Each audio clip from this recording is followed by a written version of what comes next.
این که مخاطبای اصلی من، نمیگم همه ولی اصلیشون دهه 60 و 70 این خیلی احساس خوبه من میده.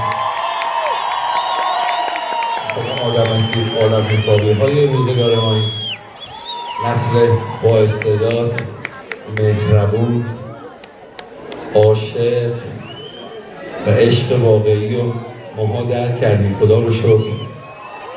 از همتون ممنونم. دوست دارم تو آخر برنامه‌مون آهنگی که برای اولین بار باش به گوشتون رسیدم با هم دیگه زمزمه کنیم. قسمت نمیشه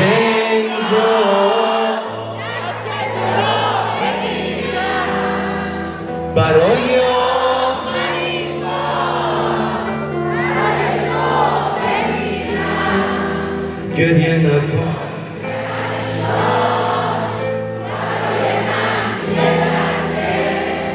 تحمل